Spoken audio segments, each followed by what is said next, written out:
പുതിയൊരു വീഡിയോയിലേക്ക് എല്ലാവർക്കും സ്വാഗതം.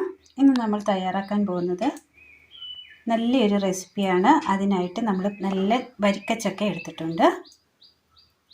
ഇതൊന്ന് കട്ട് ചെയ്തെടുക്കാം. ചക്ക നന്നായിട്ടൊന്ന് അരിഞ്ഞെടുത്തിട്ടുണ്ട്. ഒരൽപ്പം തേങ്ങ തിരുമിയത് മിക്സിയുടെ ജാറെടുത്തതിന് ശേഷം ഇതിലേക്ക് നമുക്ക് തേങ്ങ തിരുമിയത് ഇട്ട് കൊടുക്കാം.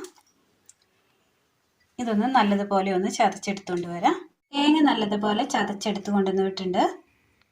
ഇനി ഇതിൽ നിന്ന് ഒരൽപ്പം പാൽ പിഴിഞ്ഞെടുക്കാം. ഒരു 2 സ്പൂൺ പാൽപ്പൊടി, തേങ്ങാപ്പാൽ നമ്മൾ പിഴിഞ്ഞെടുത്തിട്ടുണ്ട്. മിക്സിയുടെ ജാറെടുത്തതിന് ശേഷം ഇതിലേക്ക് ഒരു ചെറിയൊരു കഷ്ണം ഇഞ്ചി ഇട്ട് കൊടുക്കാം. ചെറിയൊരു കഷ്ണം ഇഞ്ചി ഇട്ട് കൊടുത്തിട്ടുണ്ട്. ഇതിലേക്ക് ഈ അരിഞ്ഞു വെച്ചിരിക്കുന്ന ചക്ക ഇതിനകത്തേക്ക് ഇട്ട് കൊടുക്കാം. ചക്ക ഇട്ട് കൊടുത്തിട്ടുണ്ട്. ഇതിലേക്ക് ആവശ്യമായ പഞ്ചസാര ചേർത്ത് കൊടുക്കാം. ഇതിന് നല്ലതുപോലെ മധുരമുള്ള ചക്കയാണ്, അതുകൊണ്ട് അധികം പഞ്ചസാര ചേർക്കേണ്ടതില്ല. നമ്മുടെ മധുരത്തിനനുസരിച്ച് പഞ്ചസാര ചേർത്ത് കൊടുത്താൽ മതി. ഇത് നല്ലതുപോലെ ഒന്ന് അടിച്ചെടുക്കാം. ചക്ക നന്നായി ഒന്ന് ചതച്ച് കൊണ്ടുവന്നിട്ടുണ്ട്. നന്നായിട്ട് അരഞ്ഞിട്ടില്ല. ഇനി ഇതിലേക്ക് നമ്മുടെ പാൽപ്പൊടി ഇട്ട് കൊടുക്കാം.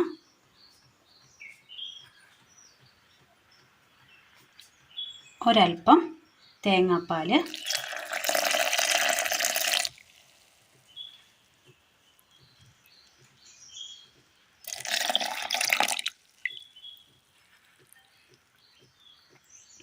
ഒന്നടിച്ചെടുക്കാം.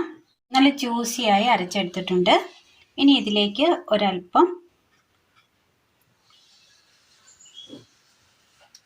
തേങ്ങ പൊട്ടിച്ച വെള്ളം കൂടി ചേർത്ത് കൊടുക്കുകയാണ്. ഒന്നടിച്ചെടുക്കാം. അടിച്ചെടുത്ത ജ്യൂസ് തേങ്ങാപ്പാൽ വെച്ചിരുന്ന പാത്രത്തിലേക്ക് ഒഴിച്ചു കൊടുക്കാം.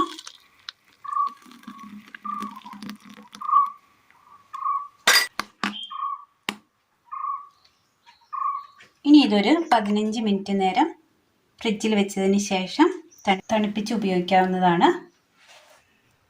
നല്ല ടേസ്റ്റിയാണ്. എല്ലാവരും ഒന്ന് ചെയ്ത് നോക്കണം. അപ്പോൾ ഇന്നത്തെ വീഡിയോ എല്ലാവർക്കും ഇഷ്ടമായി എന്ന് വിചാരിക്കുന്നു. ഇഷ്ടമായാൽ ലൈക്ക് ചെയ്യാനും ഷെയർ ചെയ്യാനും സബ്സ്ക്രൈബ് ചെയ്യാനും മറക്കരുത്. താങ്ക്